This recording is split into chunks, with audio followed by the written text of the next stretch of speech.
Went to the polls Tuesday night in one of the most hotly contested primary races in the country. As of now, the race is still too close to call. CBS News reporter Nicole Sganga spoke to voters about their thoughts on the election. Is Congress doing a good job right now? Congress? No, I don't think so. How come? They just don't support West Virginia people. I'm a Republican. I'm undecided on who to vote for the Senate race. Don Blankenship, from his commercials and what I watched in the debate, and I liked everything that he said. I don't care what he did in his past. I care about today and tomorrow. I care for my kids, my grandkids. I think a lot of the negativity in all the races you see today really turns people off. People just don't care about coal miners. But coal miners I love coal miners. I love Southern West Virginia coal miners. They're the best people in the world. Nicole Sganga is in Harpers Ferry, West Virginia, at Patrick Morrisey's headquarters. All right, so Nicole, we heard a little there. What sense are you getting from voters about this race?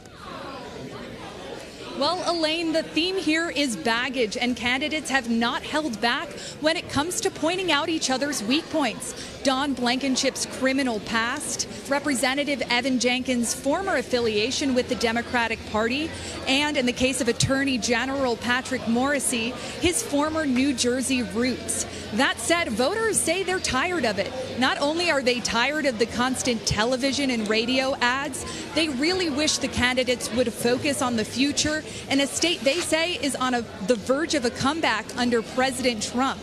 The bottom line, candidates are focused on the past, and voters really wish they would focus on the future. And so you touched on it there, but what impressions do voters have of Don Blankenship? Well, the first and perhaps the biggest impression is that he's not a politician.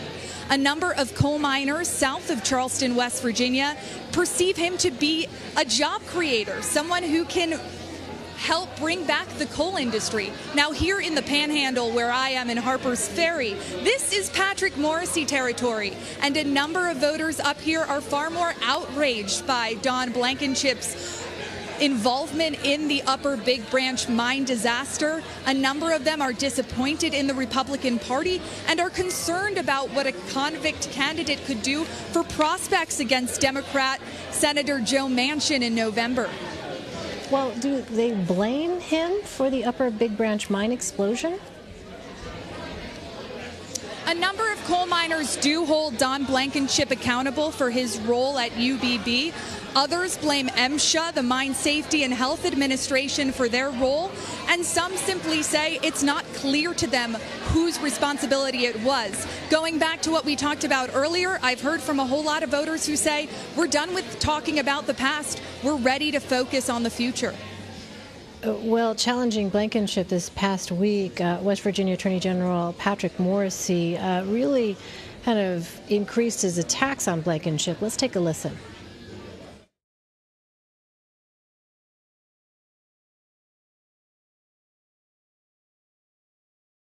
Well, I think that people know that I'm the only one with a conservative record.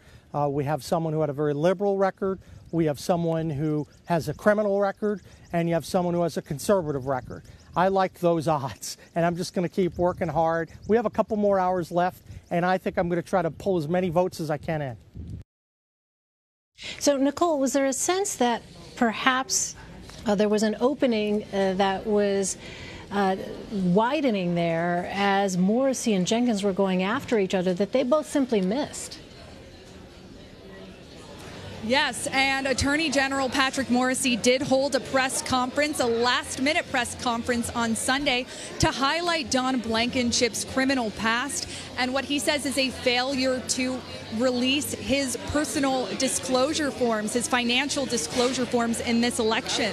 Patrick Morrisey also told me that he was outraged by hearing the news, first reported by CBS, that Don Blankenship would consider an independent bid or a third-party bid if he was to lose the Republican nomination tonight. And as Attorney General, he also pointed out that there's a sore losers clause under West Virginia law that he says would make it impossible for Don Blankenship to do. And finally, Nicole, the third big challenger in this race is Congressman Evan Jenkins. He seems to be staying above the fray somewhat and said this earlier on Tuesday. This is an important race. This is about representing West Virginia in the United States Senate, and I'm a proud West Virginian. This is about our West Virginia values, standing up for what we believe, taking those values and representing us in Washington, but making sure that people understand we care deeply about this state. So, Nicole, where does Congressman Jenkins stand on all of this? Congressman Jenkins has largely been staying above the bickering, as he would tell you.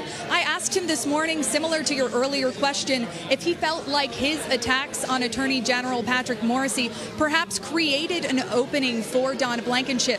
He said publicly that he has no regrets. However, behind closed doors, some Republican sources are telling me they're worried they might have underestimated ex-Colbert and Don Blankenship. All right. Nicole Sganga on the ground there in Harpers Ferry, West Virginia. I know you spent quite a bit of time in West Virginia. Nicole, thank you for your insight. Thank you, Elaine.